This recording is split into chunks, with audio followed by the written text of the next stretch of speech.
ocupo que pongan mucha atención. Es una clase muy importante, ¿ok? Y que estén participativos, porfa, para hacer más amena la clase, ya saben, el que quiera prender el micrófono lo puede prender, interrumpirme, o el que quiera poner en el chat, aquí tengo la pantallita de chat para estarla viendo. Entonces, vamos a ver ciclo menstrual, y para ver ciclo menstrual tienes que haber visto ovogénesis, ¿ok? Aunque sea superficial. Es importante. ¿Por qué? Porque, bueno, entonces si la ovogénesis es tan buena, ¿por qué no hay ovogénesis 2, verdad? Pues sí, sí hay ovogénesis 2, ¿ok? Y esa es ciclo menstrual. Prácticamente es una continuación de la clase, es un complemento, pero es muy, muy importante, ¿ok? Porque todo esto, más que nada la ovogénesis es un proceso que ocurre durante el ciclo menstrual, ¿ok? Entonces, antes de empezar, vamos a definir más o menos qué es el ciclo menstrual. ¿Ok? Entonces, el ciclo menstrual es un conjunto de cambios hormonales sobre todo, los cuales ocurren de forma cíclica. ¿Ok? Entonces, ¿qué significa que sea ciclo? Pues que acaba y vuelve a empezar, que acaba y vuelve a empezar y que acaba y vuelve a empezar y así y así y así. Entonces, hay unos conceptitos, ¿verdad? Que ya sabes que el inicio, o sea, esto lo debes de saber más que nada como estudiante de medicina. Recuerda que el inicio de todos estos cambios cíclicos, o sea, la primer menstruación, se conoce como menarquia, ¿ok? Acuérdate. Y también recuerda que el final de todos estos cambios se conoce como menopausia, ¿ok? Entonces, ¿qué onda con estos cambios hormonales? Ocurren, ¿ok? De forma cíclica más o menos podríamos decir que cada 28 días, ¿ok? Ahorita vamos a ver por qué no siempre ocurre cada 28 días. Y lo importante es saber que estas hormonas, ¿ok?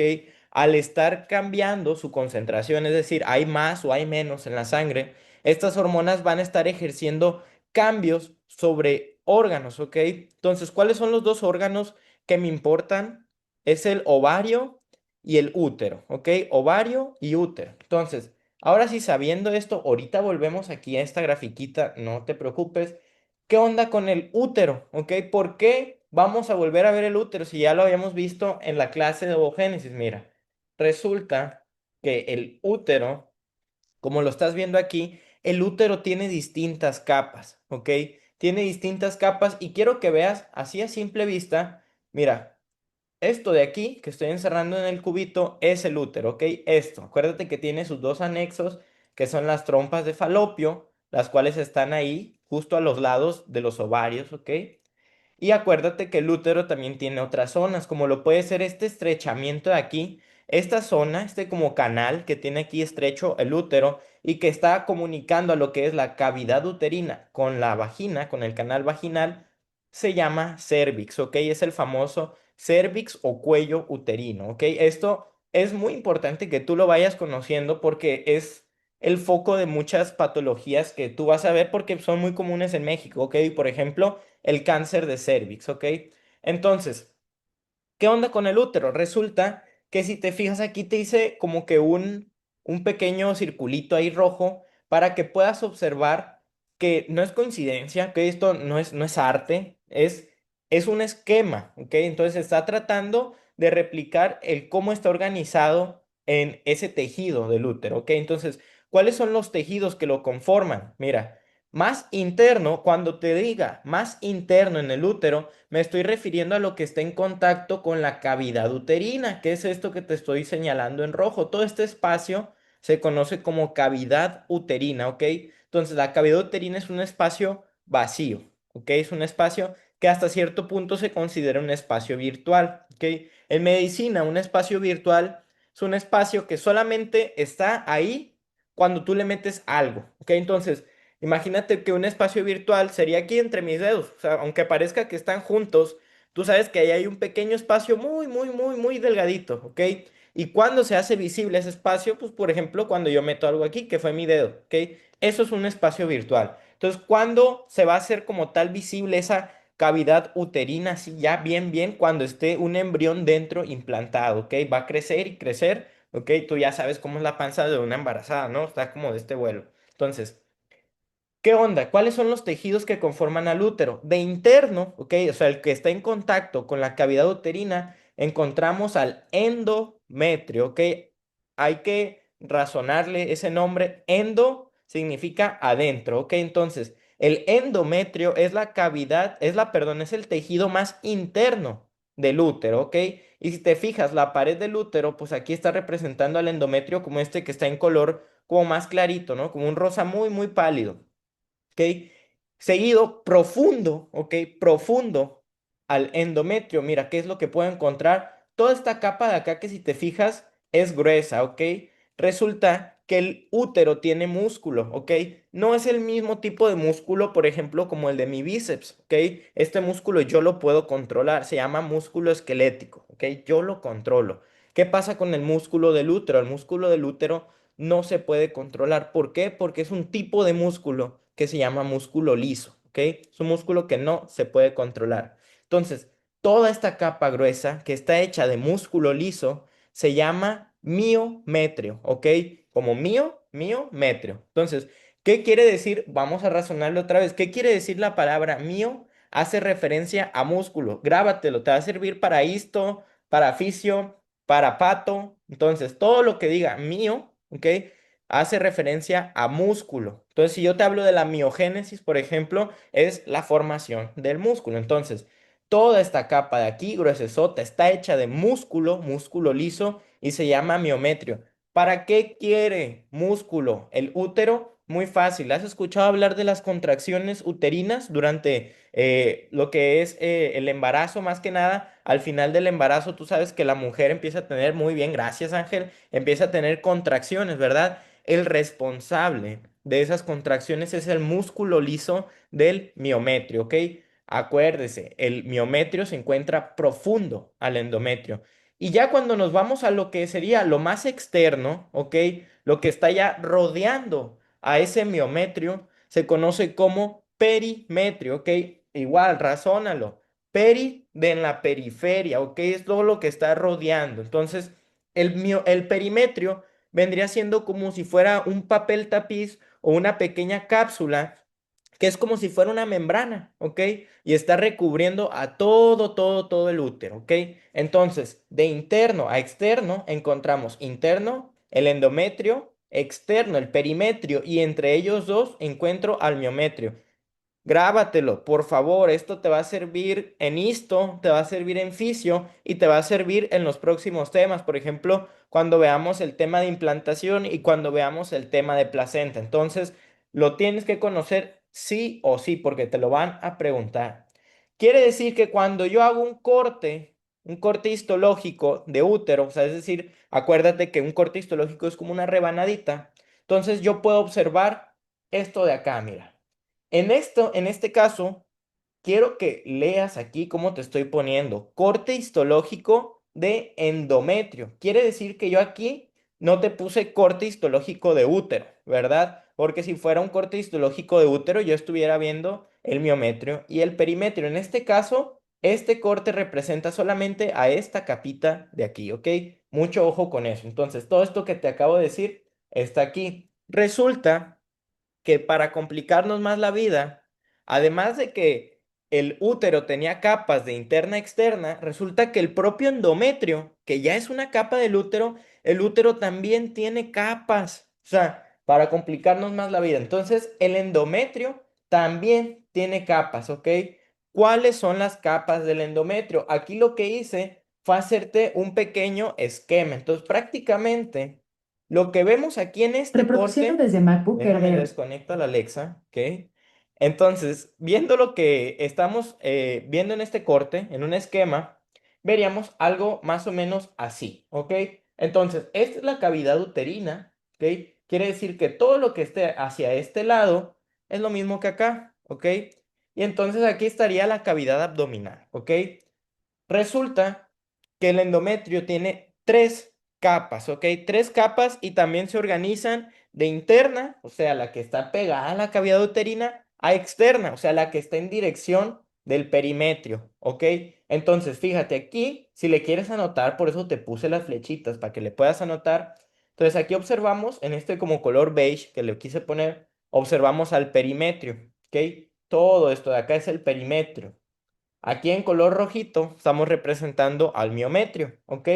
Y todo esto, todo lo que abarca el corchete es el endometrio, ¿ok? Entonces ahí si lo quieres escribir, todo lo que abarca este corchete es el endometrio, ¿ok?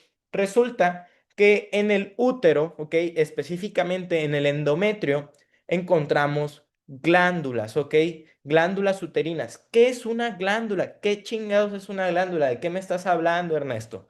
Una glándula es un tejido, ¿ok? Formado por varias células que se organizan para producir y secretar sustancias, ¿ok? Esa es la función de una glándula. Es un tejido que se especializa en producir y secretar sustancias.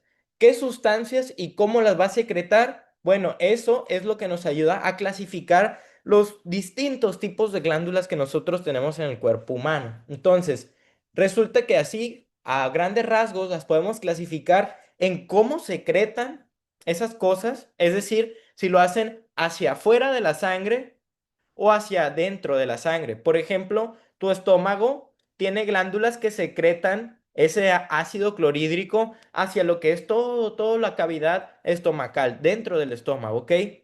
Y entonces ese ácido, como está hacia adentro del estómago, prácticamente está continuo al exterior, ¿verdad? Todo el tubo digestivo, porque pues, va por ahí de fecas. Entonces, se le conoce como una secreción exócrina. ¿Por qué? Porque yo no lo estoy aventando hacia la sangre, lo estoy haciendo hacia afuera. Por ejemplo, las glándulas sudoríparas, ¿verdad? También tienen una secreción exócrina hacia afuera, ¿ok?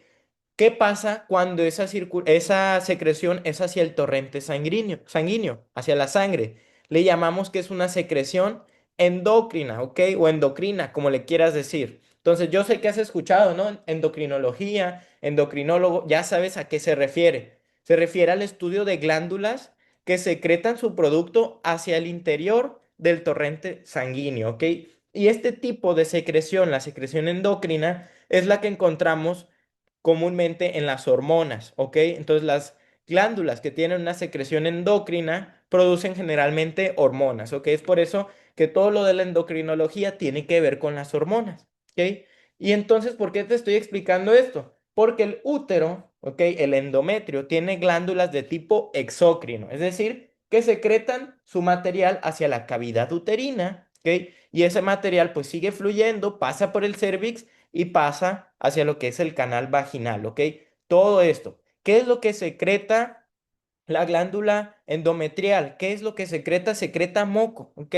Moco que puede cambiar sus componentes, ¿ok? Dependiendo de la parte del ciclo menstrual. Ahorita vamos a entrar en eso. Entonces, esto que estoy tratando de representarte aquí con mucha imaginación, estas como bastoncitos representan a las glándulas endometriales, ¿ok? Y en este caso, mira, en el corte histológico, estas son las glándulas endometriales, estas bolitas que tú ves acá, ¿ok? Por si alguien ya vio este tema y ya le pusieron un corte de endometrio, estas son las glándulas endometriales, estas bolitas, ¿ok?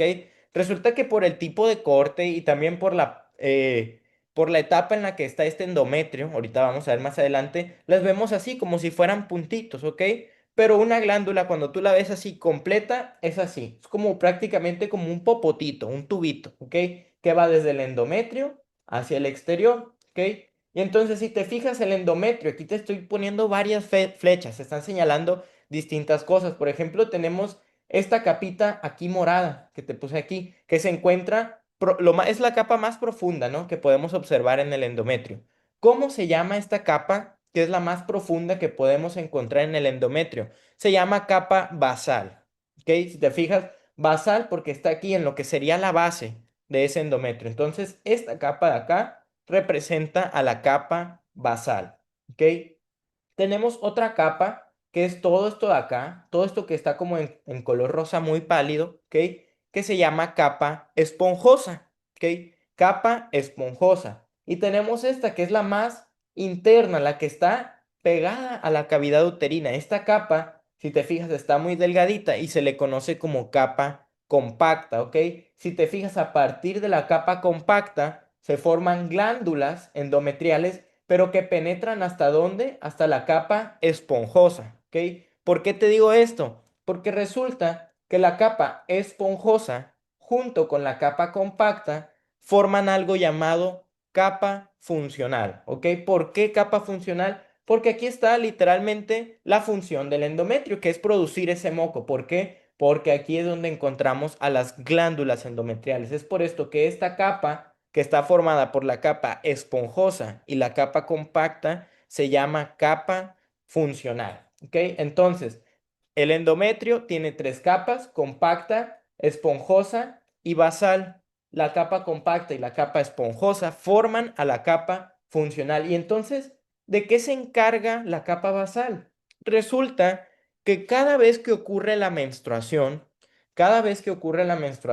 ¿por qué crees que hay sangrado? Resulta que todo ese material que se expulsa durante la menstruación es nada más y nada menos que capa funcional desprendiéndose del endometrio, ¿ok? Entonces, así como lo escuchas, la capa funcional y que vendría siendo la capa esponjosa y la capa compacta se desprenden durante cada menstruación.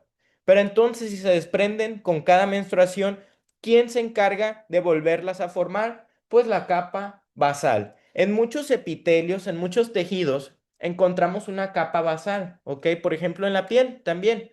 ¿De qué se encargan estas capas basales? Por lo general, contienen células madre que se encargan de dividirse, de proliferar, ¿ok? De aumentar su cantidad y tamaño, proliferar, hasta volver a formar una capa esponjosa y volver a formar una capa compacta. Entonces, cada menstruación que se desprende la capa funcional, vamos a encontrar que la capa basal se va a encargar de regenerar, de proliferar para volver a formar la capa funcional, ¿ok? Ahora sí que ya conoces esto, vamos a volver tantito a lo que era el ciclo menstrual. Entonces, yo te estaba diciendo que esto era un conjunto de cambios hormonales, ¿verdad? Que a su vez se consideran cambios fisiológicos. Yo ya te dije, creo que fue la primera o segunda clase, que algo fisiológico es algo normal, ¿ok? Algo normal en nuestro cuerpo. Cuando nosotros hablamos de una función fisiológica o de un cambio fisiológico, estamos hablando de un cambio que es normal, ¿ok? Entonces, ¿cuáles son las hormonas que van a estar involucradas? Las mismas hormonas que estábamos viendo en espermatogénesis y las mismas hormonas que estábamos viendo en ovogénesis, ¿ok? Entonces, no hay nada nuevo aquí, tú todo esto ya lo conoces, tú ya eres experto en esto. Entonces, ¿cuáles van a ser? Las hormonas que vienen de la hipófisis, ¿ok? Que acuérdate que es una glándula que está en el cerebro que se llaman hormonas hipofisiarias, ¿ok? Y las hormonas que se están produciendo en el ovario, ¿ok? Por lo tanto, son hormonas ováricas, ¿ok? ¿Cuáles son las hormonas hipofisiarias? Son este grupito de hormonas que yo te dije cuando veíamos, no me acuerdo si fue espermatogénesis o ovogénesis, que les llamamos gonadotropinas, ¿ok? Entonces, acuérdate que gonadotropinas hace referencia. Dice, ¿cuál es el nombre de las células que se encuentran en la membrana, en la capa basal del endometrio? No tienen un nombre, pues, quizás sí tengan un nombre en específico, pero eso es más de histo, o sea, no te lo van a preguntar. Lo que sí te van a preguntar es qué tipo de células son. Son células madre, ¿ok? Que se encargan de volver a formar esas capas. Son células madre, ¿ok? Generalmente esto lo encontramos, esta organización de células madre, en distintos tejidos, ¿ok? Epiteliales, o sea, que forman como una pared. Entonces, siempre esa pared, cuando sufre desprendimiento o cuando necesita estar teniendo recambio, agarra de las células madre que dejó en la capa basal para volver a formar todo, ¿ok? Eso pasa en epitelios también como la dermis, ¿ok? Perdón, como la epidermis, ¿ok? Entonces, dije que las hormonas hipofisiarias son las que entran en ese grupo de hormonas llamadas gonadotropinas, ¿ok? ¿Cuáles son las gonadotropinas? Acuérdate, por el puro nombre, gonadotropina. Yo te había dicho que el tropismo, de donde viene la palabra tropina, el tropismo es prácticamente es lo que le gusta a cierta estructura o cierta sustancia. Por ejemplo, hay virus que tienen tropismo para el pulmón, o sea, los virus que te causan tos, gripe, ¿verdad? Entonces, los virus que tienen tropismo hacia el pulmón, pues te causan tos. O sea, es prácticamente, te estoy diciendo los que tienen ese objetivo. Ese es el tropismo. Entonces, si ya sabes que el tropismo es el objetivo, ¿ok? De algo, entonces, gonadotropina quiere decir que su objetivo es la gónada, ¿ok? Eso significa gonadotropinas. Y si su objetivo es la gónada y estamos hablando de una paciente femenina, entonces la gónada, ¿cuál es? El ovario, ¿ok? No el útero, es el ovario, ¿ok? Entonces, Las gonadotropinas, ¿cuáles son? Son la LH u hormona luteinizante y la FSH, ¿ok? O folículo estimulante. Tú ya debes de saber qué significa cada abreviatura, ¿ok? Entonces, estas son gonadotropinas, por lo tanto actúan en la gónada, o sea, en el ovario. ¿Sobre qué células del ovario actúan? Ya te la sabes, ya te la sabes. Acuérdate que la FSH actúa sobre las células foliculares, ¿verdad? Que están formando ahí, pues un folículo, ¿ok? Gonadotrofinas, sí, pero lo correcto es tropinas, ¿ok? De hecho, les llaman de las dos formas, gonadotrofinas y gonadotropinas, ¿ok? Yo las he visto en libros de fisio como gonadotropinas, ¿ok?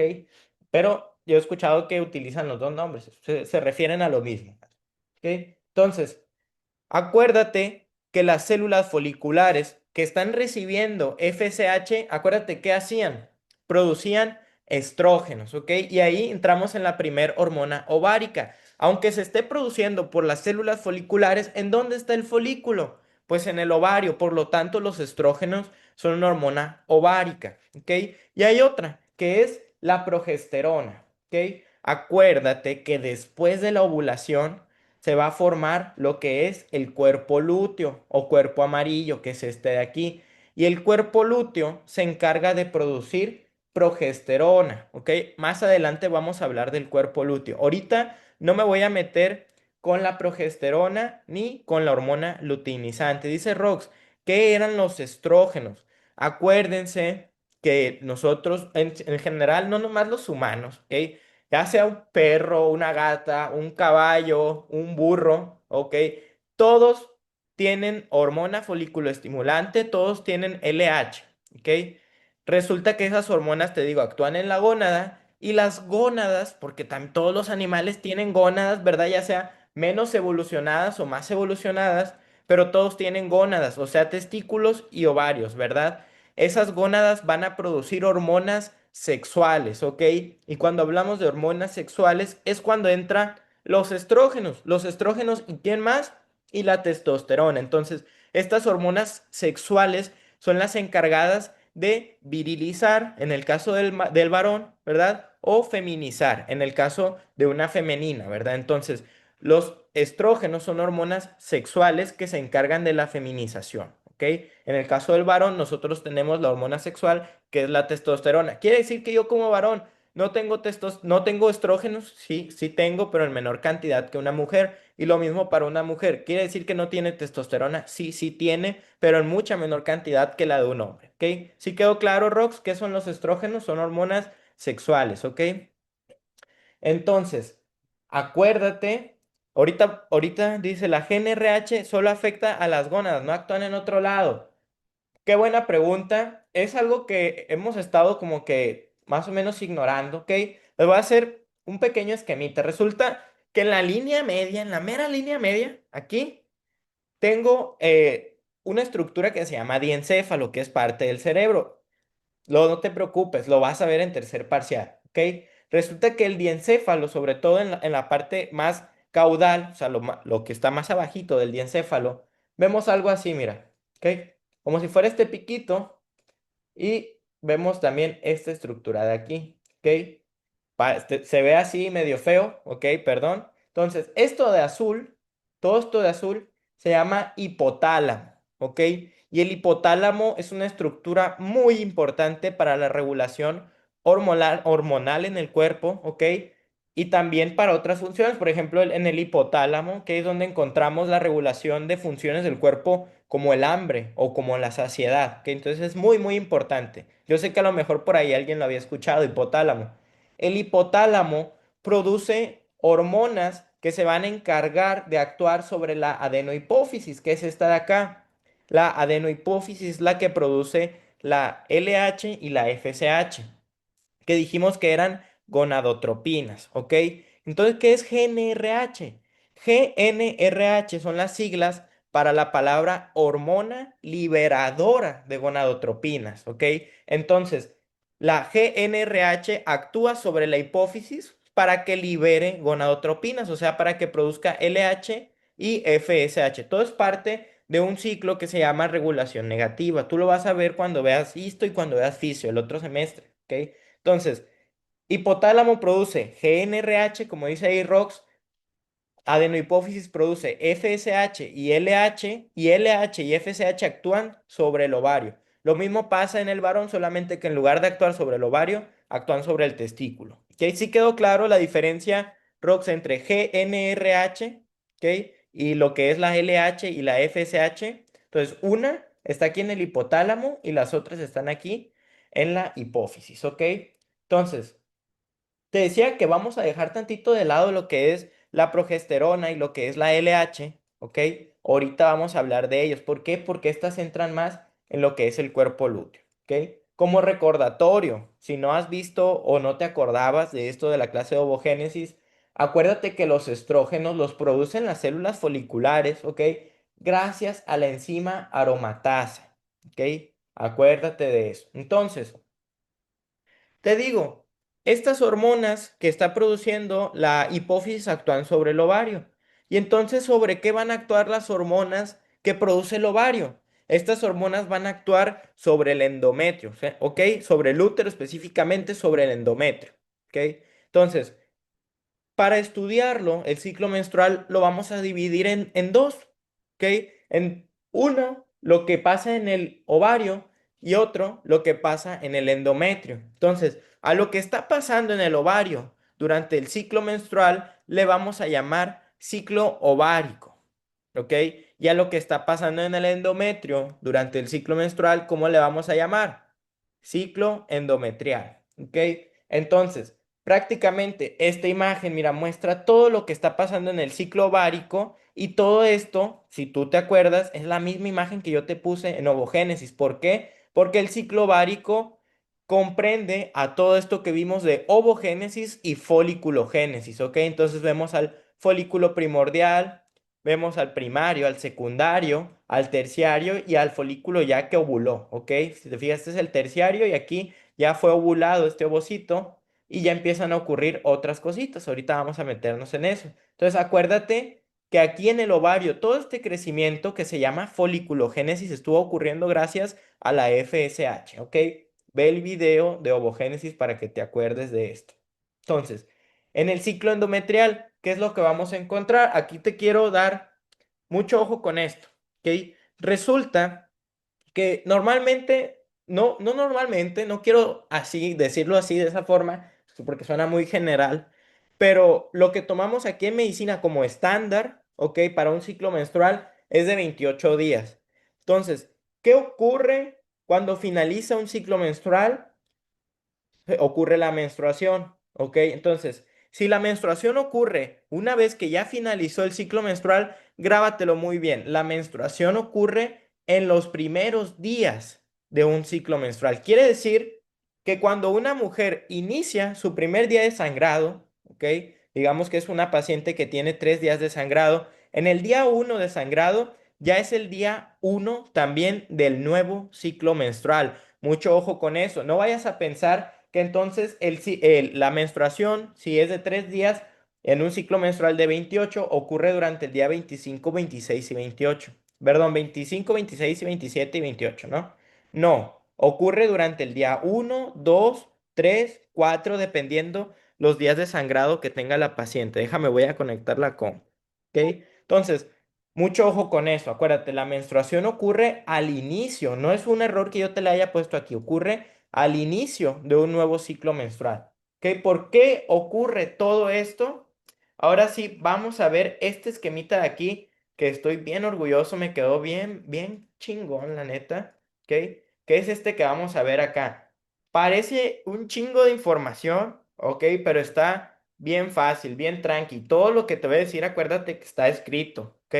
Yo lo voy a poner aquí, pero todo lo que te voy a decir está escrito, ¿ok? Entonces vamos a iniciar. Aquí te puse lo que está ocurriendo en el ciclo ovárico, ¿ok?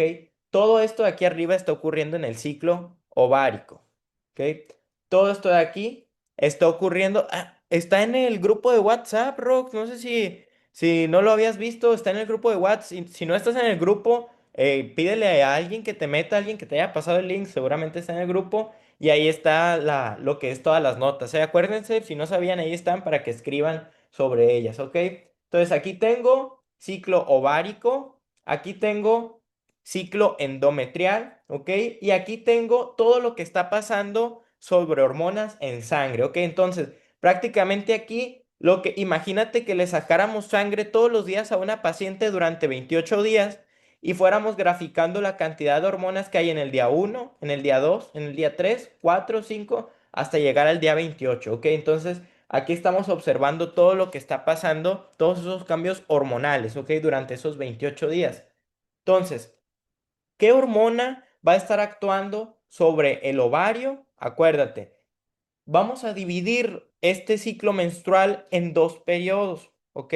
Tanto el ciclo ovárico como el ciclo endometrial. ¿En qué periodos lo vamos a dividir? En un periodo previo a la ovulación y en un periodo post ovulación. Entonces, hay un periodo que siempre va a estar ocurriendo antes de la ovulación, tanto en el ovario como en el endometrio, ¿ok?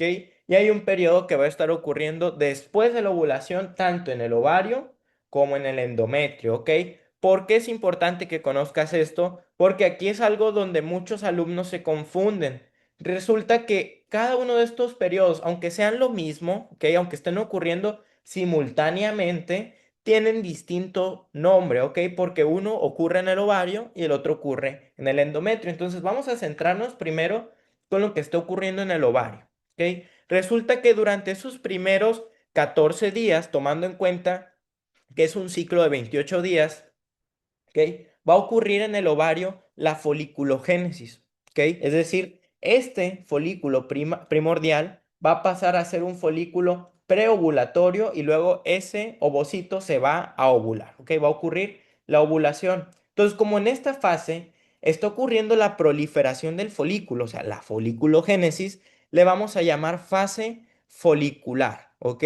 Y esto es lo que ocurre durante la primer fase del ciclo ovárico, la fase folicular, ¿ok? Si te fijas, al momento de que ocurre la fase folicular, aquí en el útero está ocurriendo la fase proliferativa, ¿ok? Grábatelo, ahorita vamos a ver de eso. Entonces, resulta que las células, las células foliculares, están respondiendo muy bien a la FSH y entonces empiezan a producir estrógenos, ¿verdad? Y acuérdate que yo te decía cuando veíamos esta clase de qué está relleno, o sea, de qué líquido, qué es lo que contiene todo esto, que es el antro folicular, los que ya vieron la clase.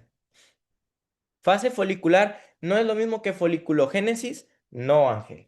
¿Por qué? Son dos cosas diferentes que sí tienen que ver una con otra. Entonces, foliculogénesis se refiere al desarrollo, ¿ok? De este folículo, ¿ok? A los cambios que están ocurriendo. Y la fase folicular solamente hace referencia a la fase que se encuentra antes de la ovulación en el ciclo ovárico, ¿ok? Entonces, parece que son lo mismo pero no, ¿ok? Foliculogénesis se refiere como tal a los cambios morfológicos, a los cambios en la forma de ese folículo. Muy bien, dice Rob. Está lleno de agua y estrógenos. Eso es lo que me importa saber. Entonces, el antro folicular está lleno de agua y estrógenos.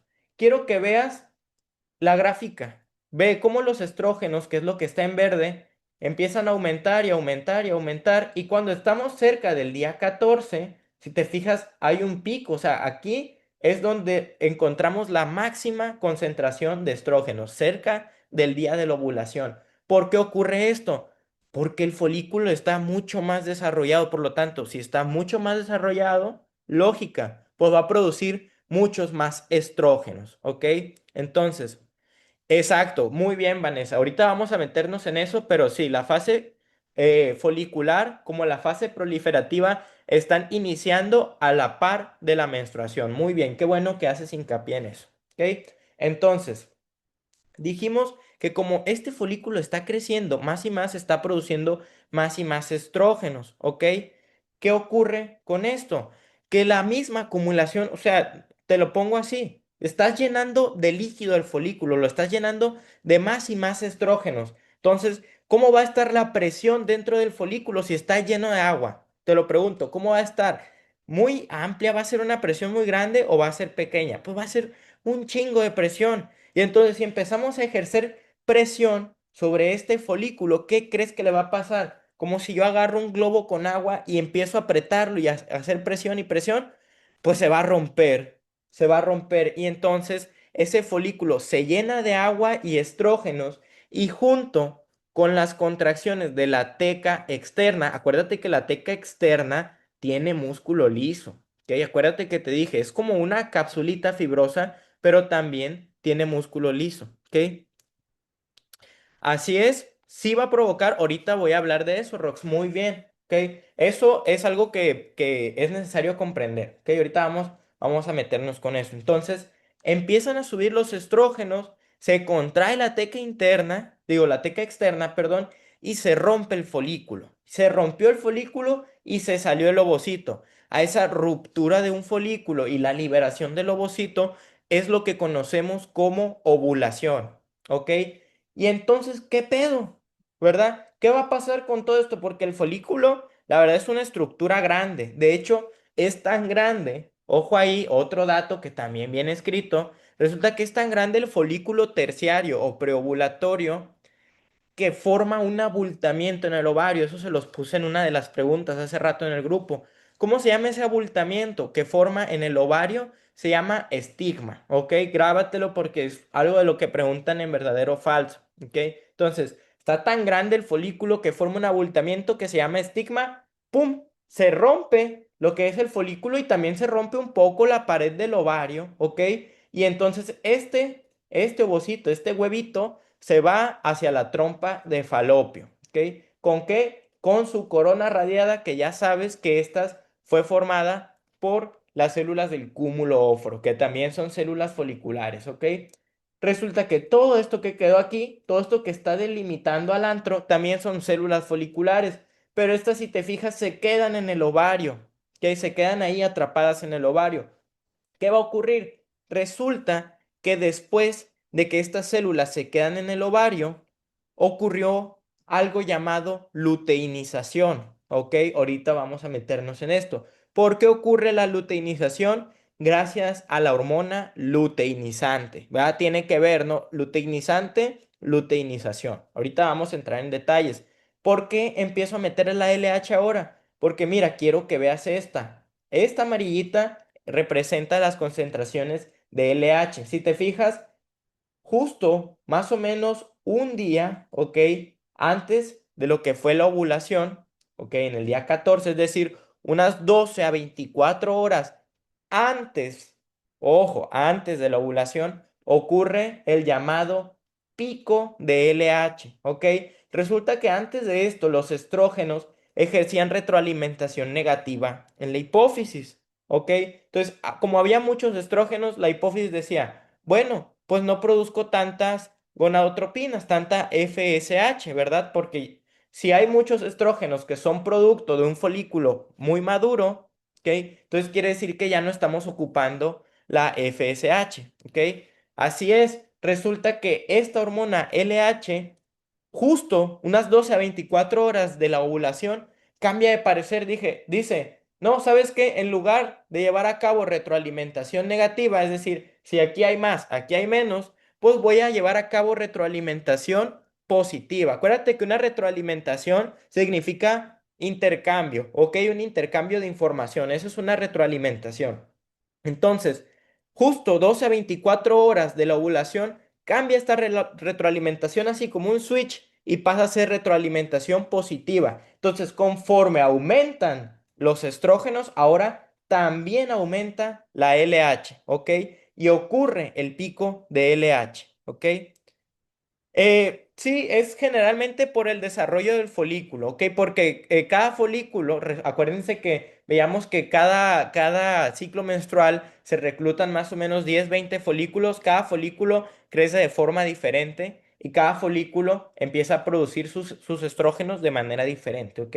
Por eso es que hay una fase que cambia, pero no se me adelanten, están bien estudiados, se me hace que ya sí lo leyeron, ¿verdad? Sí lo leyeron, muy bien, qué bueno que están bien estudiados, es un tema muy importante. Entonces, ocurre el pico de LH, dice obvio Ángel. Muy bien, entonces ocurre el pico de LH y este pico de LH coincide junto con la ovulación. Acuérdate que no era el que provocaba la ovulación, ¿ok? No es lo mismo que el pico de LH produzca la ovulación, sino que tiene esa característica que ocurre 12 a 24 horas antes de la ovulación. Lo que sí hace ese pico de LH, acuérdate, lo vimos en la clase de ovogénesis. ¿Qué es lo que provoca este pico de LH en el ovocito, señores? ¿Qué es lo que provoca? ¿Quién me quiere decir? Lo vimos en la clase pasada. Pregunta de examen, ¿eh? ¿Qué provoca el pico de LH o cuál es su función en el ovocito? A ver, en lo que tomo agua.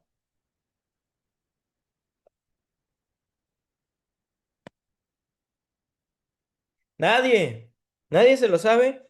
Exacto, Ángel, muy bien. Acuérdense, preguntota de examen. El pico de LH lo que hace es reanudar la meiosis, ¿ok?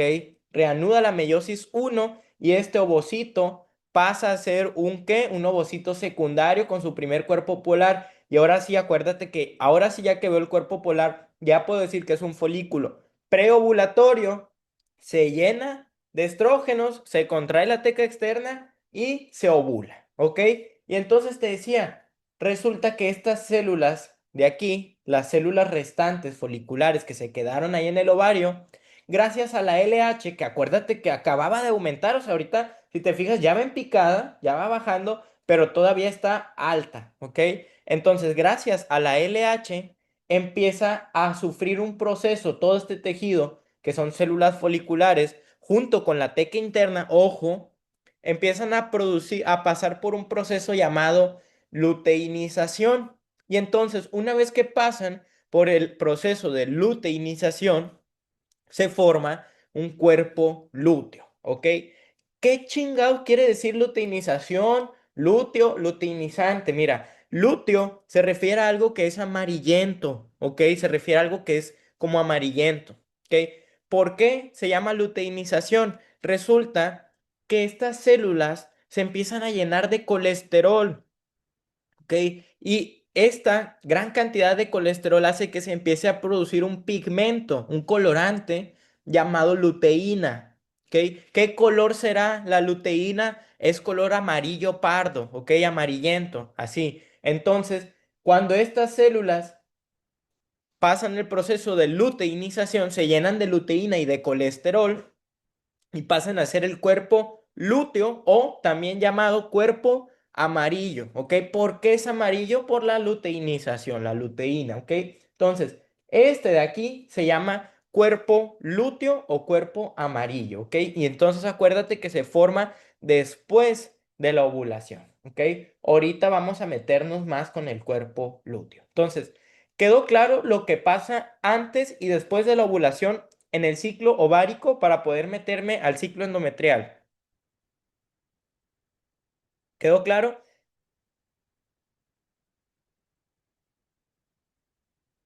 Dice que sí, Bárbara. No los veo muy convencidos. ¿Los demás? ¿Sí o no? ¿Están poniendo atención? Andan viendo Close Friends, yo creo. El espacio, dice. ¿Cuál espacio, Ángel? Mejor voy a hablar por aquí.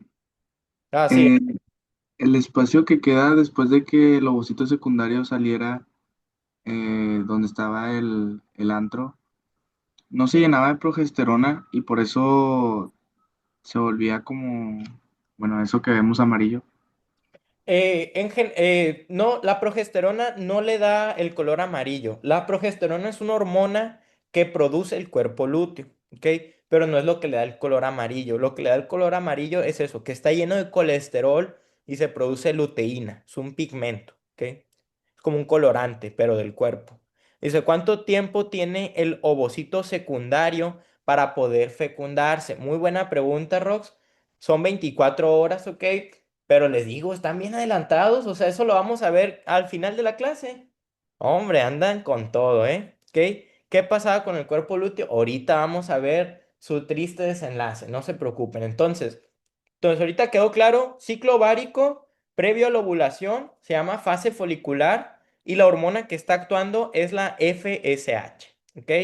Post ovulación se llama fase lútea porque se forma el cuerpo lúteo y la hormona que está actuando es la luteinizante, la LH, ¿ok?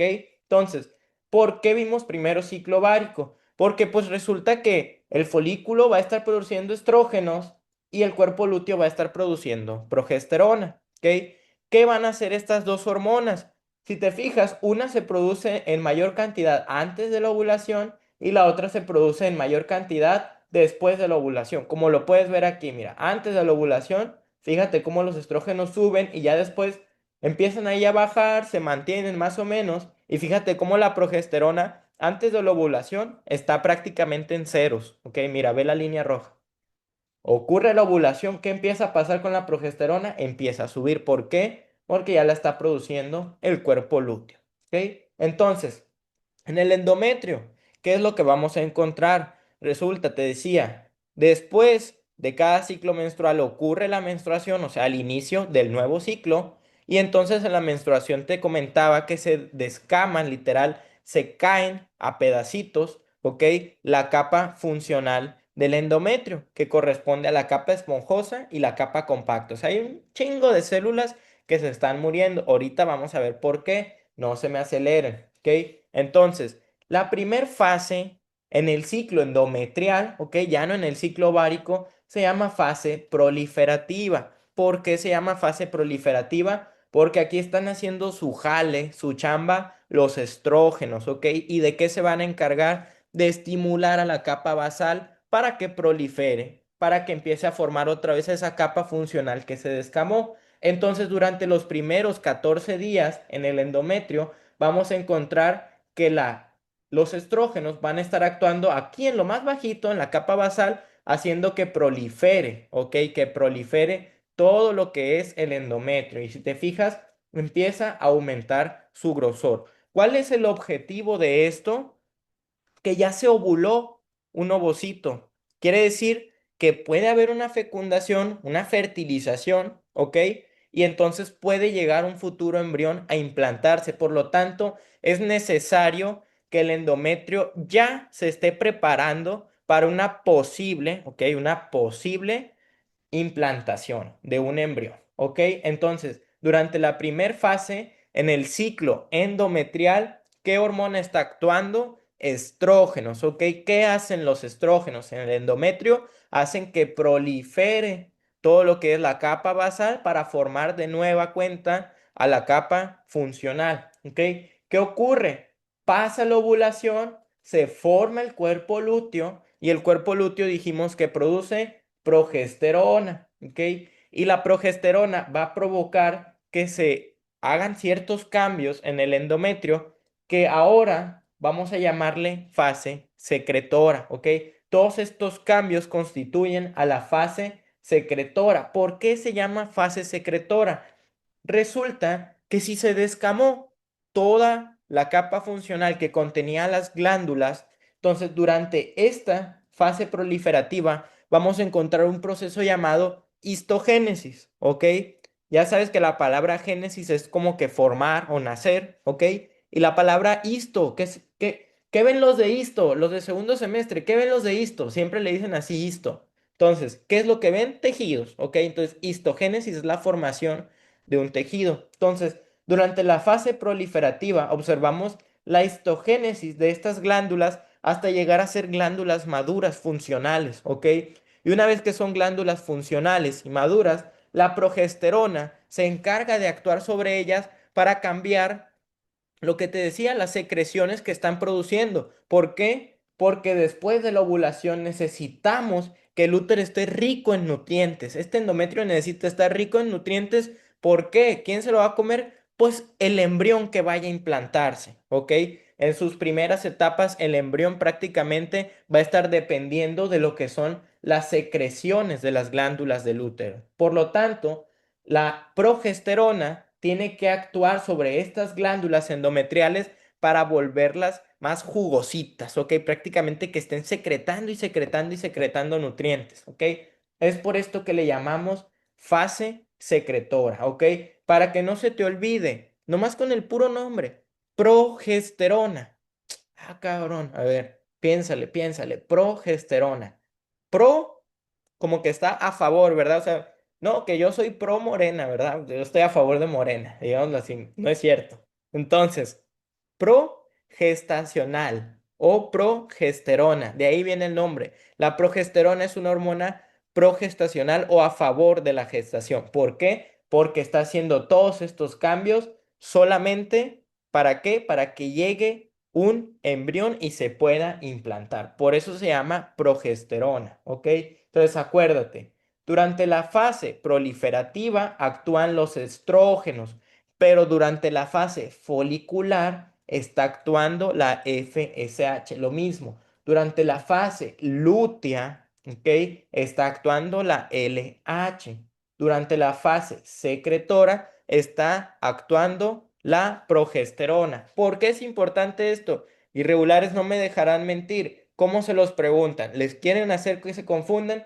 ¿Qué hormona estará actuando en el endometrio durante la fase folicular? Ah, cabrón, ahí me metiste dos. Bueno, te están preguntando durante la fase folicular en el ovario, pero en el endometrio. Que entonces ahí es como otra forma de referirse a qué? A la fase proliferativa. Entonces, mucho ojo cómo te lo van a preguntar. Te van a preguntar qué hormona está actuando o te lo van a decir, oye, ¿qué hormona ovárica está actuando, pero durante la fase folicular? Y tú, FSH. No, papá, no. ¿Por qué no es FSH? Porque la FSH es una hormona hipoficiaria, ¿no? Ovárica, ¿ok?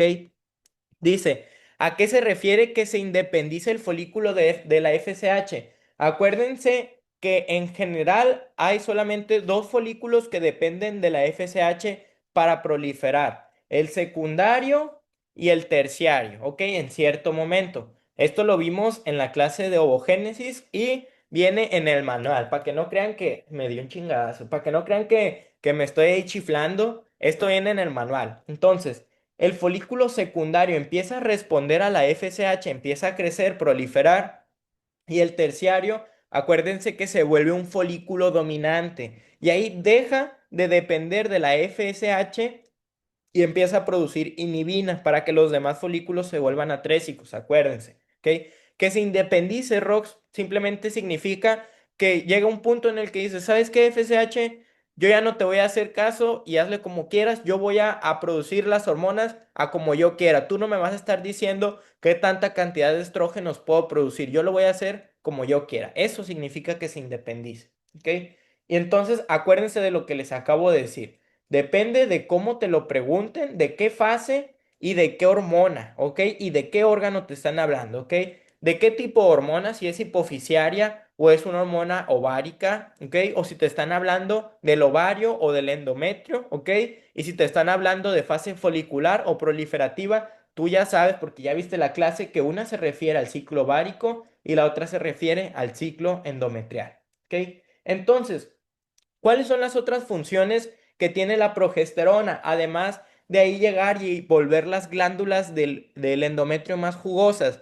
La otra función que tiene la progesterona, ponme atención, escúchame bien, pon atención, se llama vasodilatación. A lo mejor es un término que habías escuchado, pero no lo conoces al 100. Vasodilatación se refiere a aumentar el calibre, o sea, el grosor de nuestros vasos sanguíneos, ¿ok? En especial de las arterias, ¿ok?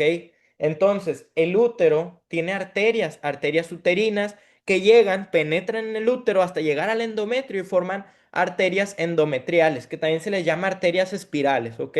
Entonces, las arterias endometriales, gracias a la progesterona, se dilatan, ¿ok? Entonces, te lo pregunto así, ¿de dónde va a salir más agua? ¿De una manguera así de delgadita o de una manguera así? Pues de la manguera que está más gruesa, ¿verdad? Es lo mismo, ¿de dónde va a salir más sangre? ¿De una arteria que está así chiquita o de una arteria que ya está vasodilatada, o sea, que está así, más gruesa? Pues obviamente aumenta el riego sanguíneo, ¿ok? Y entonces es por esto que hay mucha más desarrollo, ¿ok? Durante la fase secretora, porque hay un chingo de riego sanguíneo. ¿Gracias a qué? A la progesterona. ¿Por qué es importante esto? Spoiler. Porque cuando el embrión se implanta en la mamá, prácticamente es como si fuera un vampirito, empieza a vivir de su sangre, ¿ok? Ya lo vamos a ver cuando veamos implantación, no te preocupes. Por lo tanto, el endometrio debe de estar bien irrigado. Irrigación se refiere al aporte sanguíneo, tiene que tener mucha, mucha sangre, ¿ok? ¿Qué ocurre? Acaba la fase secretora y va a ocurrir una picada, una caída de la progesterona hasta llegar otra vez a cero, ¿ok? Si te fijas, acabamos en cero, iniciamos en cero, ¿ok?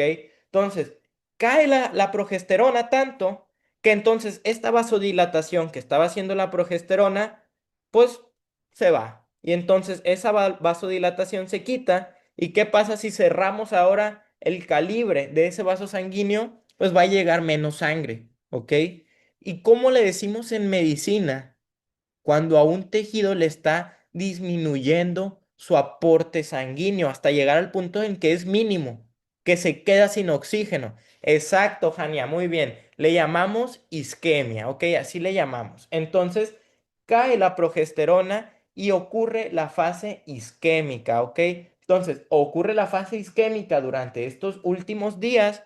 ¿Y qué pasa si yo a un tejido le quito la sangre? Se va a morir, papá, se muere. Y es lo que está ocurriendo durante la menstruación. Entonces ocurre la fase isquémica, cae la progesterona, se empieza a descamar todo este tejido, ¿ok? Y ocurre la llamada menstruación. A la par, ya empezaron, mira, ya empezó desde el inicio, son chambeadores, ya empezó la FSH, ¿ok? A empezar a actuar sobre toda la foliculogénesis, ¿ok? Entonces, acuérdate de estas diferencias. Ahora vamos a hablar, aquí te puse esto, espero que no te los voy a decir las respuestas ahora. ¿Por qué? Porque las vas a contestar con lo que aprendiste de la clase. Si quieres ver el video, lo ves y con lo que viene aquí. Sí lo puedes contestar con lo que viene en el texto, ¿ok? Esto sí. Entonces, bueno, ¿qué ocurría después de la ovulación en el ovario? Dijimos que se formaba el cuerpo lúteo, ¿ok? Gracias a la luteinización, LH, bla, bla, bla, ¿ok? Entonces, hay que contestarlas en equipo, dice Ángel. Sí, no, ahorita estas están fáciles, ok. Las de la glándula sí les voy a decir yo. Es así. Pero estas están fáciles, ahorita las puedes checar, están sencillas, es lo que acabo de decir, Ángel, no te preocupes. Ok. Vamos a hablar un poquito de lo que es el cuerpo lúteo, ok. Resulta que el cuerpo lúteo no siempre fue el cuerpo lúteo. Está raro lo que te estoy diciendo. No, no siempre fue el cuerpo amarillo. ¿Por qué? Resulta, acuérdate, que la teca interna, dijimos que tenía dos características, ¿verdad? Las células de la teca interna como tal, que la conforman, producían andrógenos, ¿verdad? Que van hacia las células foliculares y son aromatizados hacia estrógenos, ¿ok? Y además la teca interna dijimos que era muy vascularizada, que tiene muchos vasos sanguíneos. Entonces, si yo rompí el folículo, o sea, rompí también las tecas, ¿qué va a pasar si yo rompo los vasos sanguíneos? Pues van a sangrar, ¿ok? Entonces, al inicio, todo este tejido empieza a sangrar, ¿ok?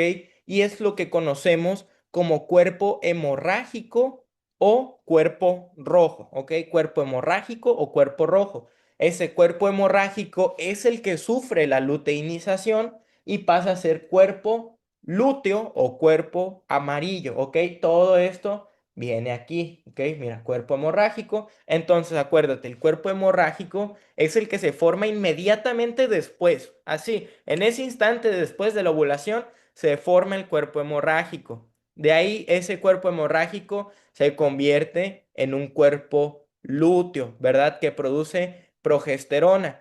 ¿Qué va a pasar? Decimos que ahorita íbamos a hablar del triste final del cuerpo lúteo.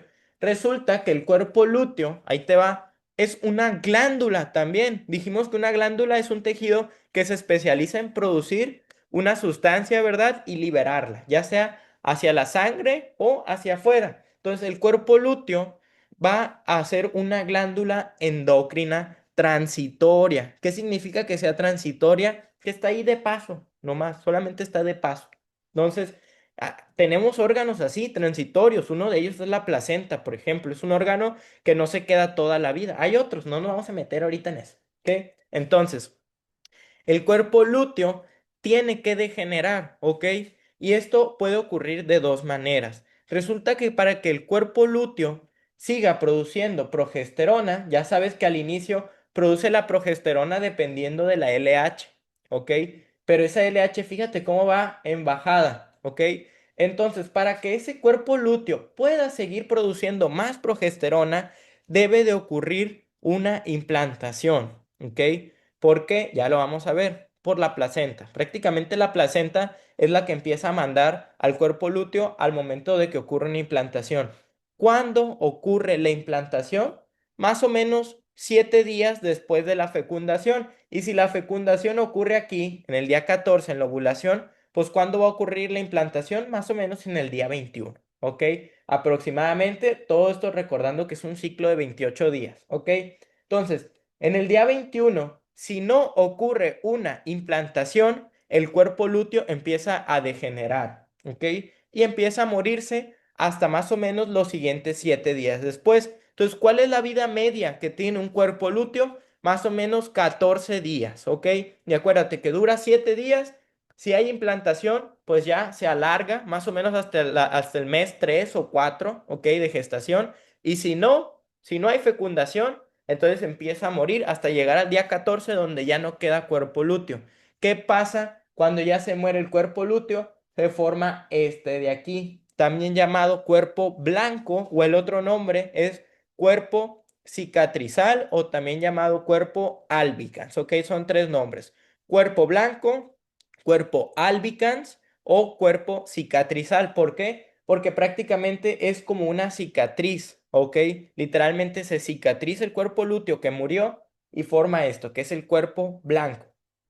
Y tiene mucho sentido, mira, fíjate, día más o menos 21, ¿verdad? 22, cuando ya debió de haber ocurrido una implantación y no la hubo, ¿qué le empieza a pasar a la progesterona?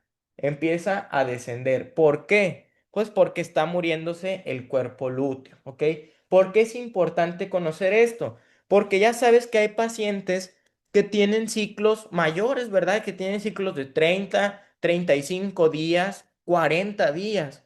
Y hay pacientes que tienen ciclos de 24 días, de 26 días, y hay otras pacientes que tienen un ciclo de 24 días, a la siguiente menstruación van a tener un ciclo de 30, luego la siguiente uno de 35, luego vuelve a uno de 20 días. Entonces, acuérdate que conocemos esto como pacientes normorregladas, ¿ok? Es decir, que tienen ciclos regulares y pacientes con ciclos irregulares, ¿ok? Es bueno ir entendiendo todos estos conceptos. ¿De qué depende esto? Que sea un ciclo más largo o más corto, depende de esta primer fase, ¿ok? Que acuérdate que decíamos que esta depende de los estrógenos que están produciéndose en el folículo, ¿ok? Entonces, ¿por qué la fase lútea o la segunda fase, fase lútea o fase secretora en general, la segunda fase del ciclo menstrual, por qué siempre dura 14 días? ¿Por qué? Porque depende del cuerpo lúteo como tal, que prácticamente tiene una vida media estandarizada, más o menos en 14 días, más menos uno, ¿ok? Para medicina, para embrio, que tú vas a presentar embrio, no se te olvide, para ti va a tener una vida de 14 días exactos, ¿ok? Ni más ni menos. Por lo tanto, si yo te digo que es una paciente con ciclos de 32 días, ¿cuándo ocurre el día de la ovulación? A ver, ponte a pensar en eso. ¿Cuándo ocurriría el día de la ovulación en una paciente con un ciclo de 32 días? Si la segunda fase siempre dura 14, pues nomás ocupo restarle. Siempre que me pregunten, no, que el día de la ovulación, entonces 32 menos 14, muy bien, Ángel, 20, 18. Entonces, en el día 18 es cuando encontramos la ovulación en esta paciente. En una paciente que tiene ciclos de 24 días, ¿cuándo ocurre la ovulación? Pues en el día 10, ¿ok? Le restamos 14 en el día 10. Mucho ojo con eso, ¿eh? Mucho ojo. Esa es pregunta también de examen, ¿ok? Entonces, ya le entendemos a ciclo ovárico y le entendemos a ciclo endometrial, entendemos por qué pasa todo y qué hormonas están actuando. ¿Quedó claro?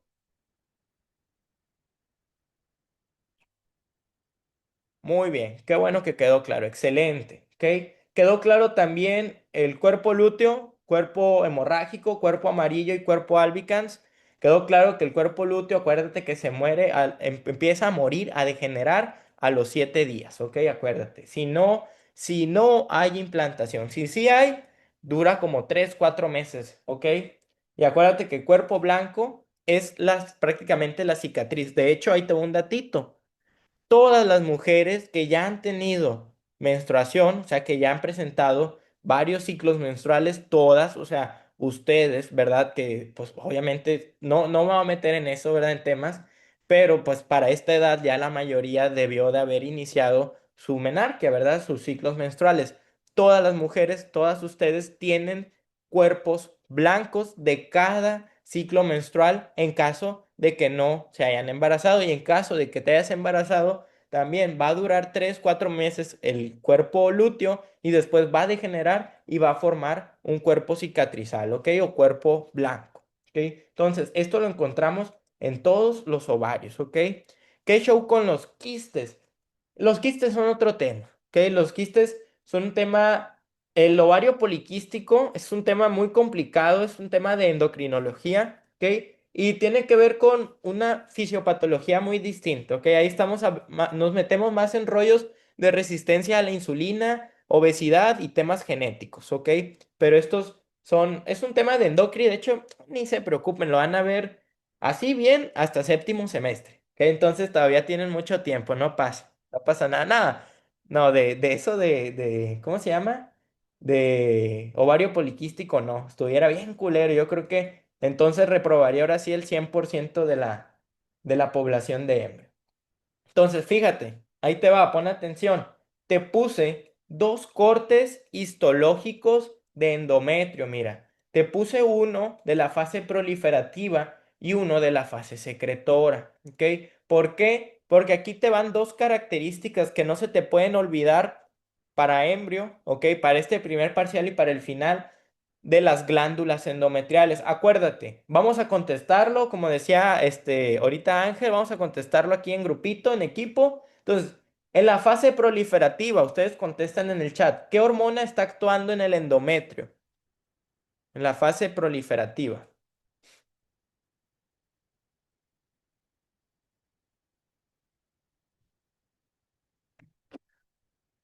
Estrógenos, claro, ¿no? Sin dudar, Rox, estrógenos, así, con seguridad. Entonces, están actuando los estrógenos, ¿ok? ¿Qué van a provocar los estrógenos? Ahí te va, esto es morfología, ¿ok? Esto ya estamos hablando de formas. Que embrio es una materia de morfo. Entonces, ¿qué van a provocar sobre las glándulas? Vamos a observar glándulas rectas, ¿ok? Anótalo aquí, glándulas rectas. Esa es la palabra clave. Cuando te estén poniendo un corte de fase proliferativa, lo que vamos a observar son glándulas rectas. Velas nomás cómo están. Mira, estas se parecen más al esquema que te puse, ¿verdad? El esquema que te puse de endometrio. Mira, velas. Están rectas, ¿ok? Y alargadas, ¿ok? Y esto ocurre en la fase proliferativa. Y acuérdate que en esta fase encontramos glándulas endometriales rectas, ¿ok? ¿Por qué? Porque te digo que se estaban formando, están madurando. Todo esto es histogénesis de la glándula, ¿ok? Y ahora vamos a ver en la fase secretora. Ahí les va. ¿Qué hormona está actuando en el endometrio en la fase secretora? Excelente. Progesterona, muy bien. Y entonces, ¿cuál es la palabra clave? ¿Cómo me van a referir a las glándulas endometriales? Estas glándulas se les llama o se les dice glándulas tortuosas, ¿ok? Tortuosas, como tortilla, como tortuga, tortuosas, ¿ok? ¿Y a qué se refieren cuando me dicen glándulas tortuosas? Literal a que están así todas hinchadotas, todas llenas de ese moco, ¿ok? Que contiene glucógeno, iones, ¿ok? Iones como sodio, como cloro, ¿ok? Que necesita, todo eso necesitan las células para su correcto funcionamiento. ¿Cuáles células? Las del embrión que se van a venir a implantar, ¿ok? Entonces, todo esto que hace que la glándula se llene de moco, pues la hace que se empiece a distorsionar, que empiece a estar así como en zigzag, ¿ok? Y cuando la glándula endometrial está así, decimos que está tortuosa, ¿ok? ¿Por qué? Porque está llena de ese moco, de esa secreción. Entonces, acuérdate, la palabra clave para las glándulas en la fase secretora es glándulas tortuosas, ¿ok? Glándulas tortuosas. Y ahí tenemos otra imagen, ¿ok? Que acuérdate que en Moodle vienen unas imágenes muy, muy similares y lo mejor es que ahí viene todo señalado tal cual. Podemos observar, de hecho, miren, ahí les va. Podemos observar lo que es la capa compacta del endometrio. Y la capa compacta Pon mucha atención. Es nomás esta rayita morada que vemos aquí. Esta rayita morada es la capa compacta del endometrio, ¿ok? Entonces, quiere decir que todo esto de acá abajo es la capa esponjosa, ¿verdad? Porque está profunda a la capa compacta, ¿ok? Y entonces, ¿qué capa sería esta de acá? ¿Ok? Esta que se ve aquí en color morado más oscuro, ¿qué capa sería si está hasta acá, hasta abajo? La basal. Muy bien, Jania. Todo esto de aquí que está debajo de la capa basal, ¿qué es entonces?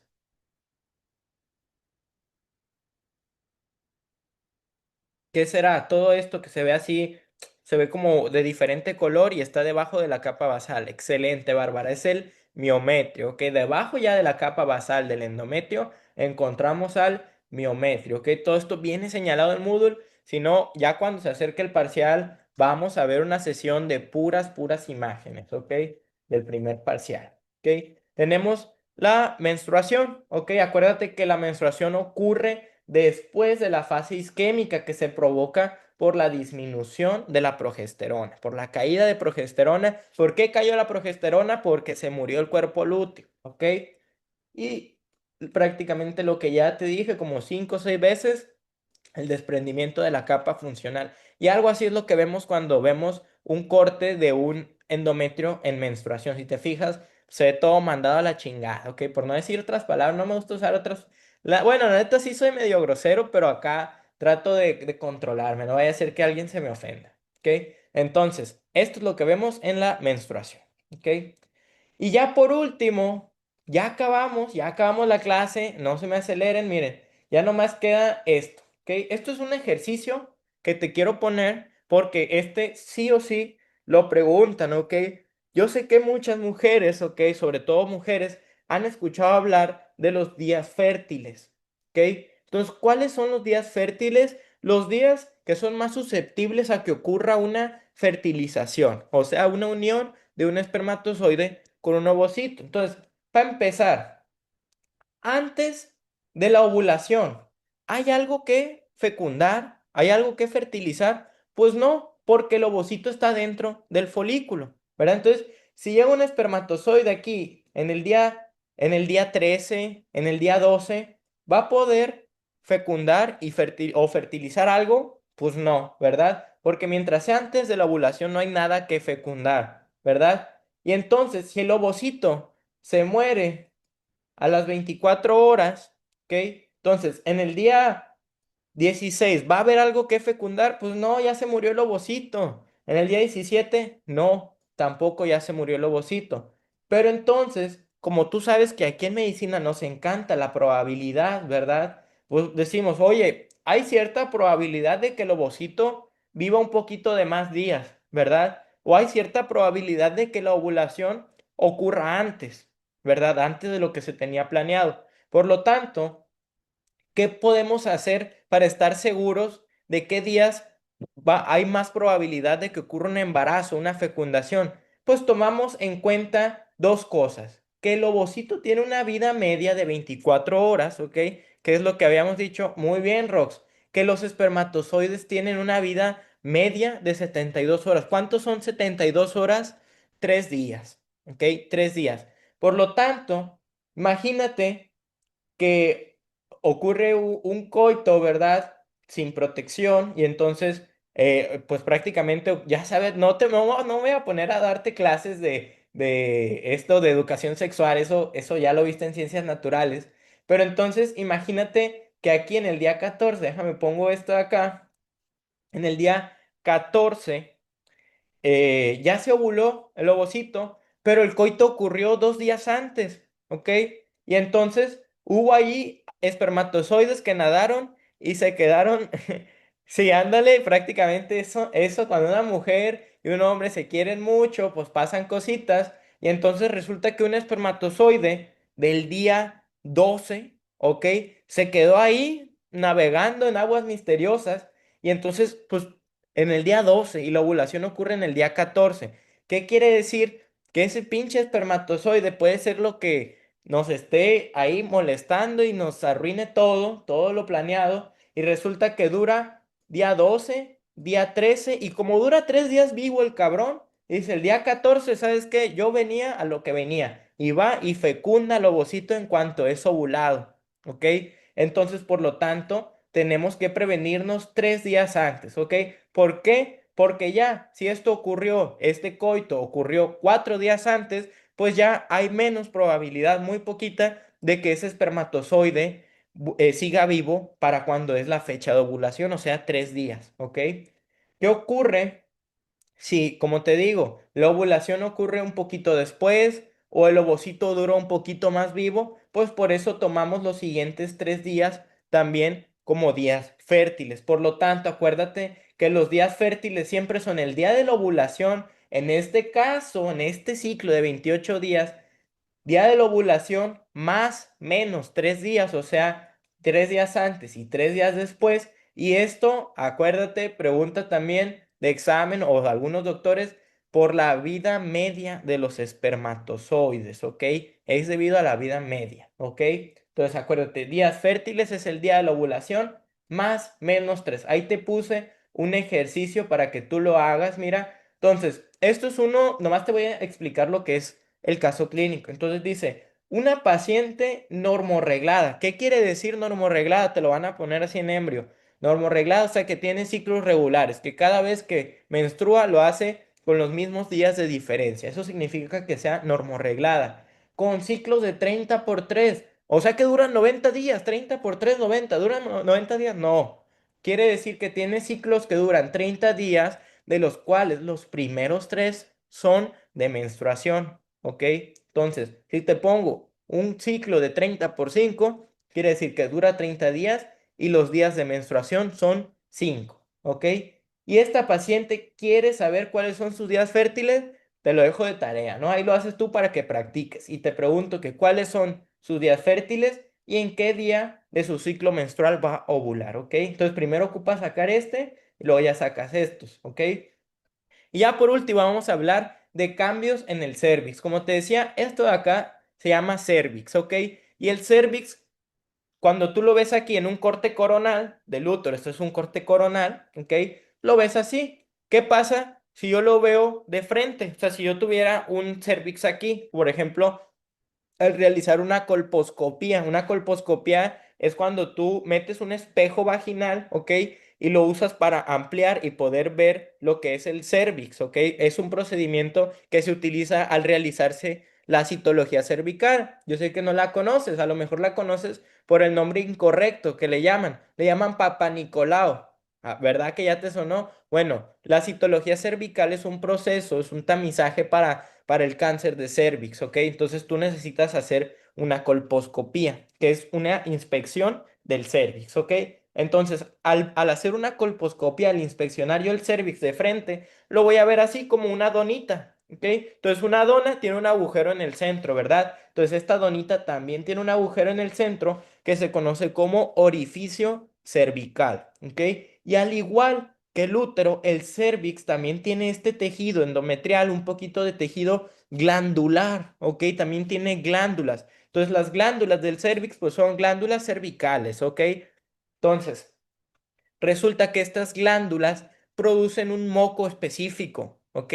Este moco se llama moco cervical, ¿ok?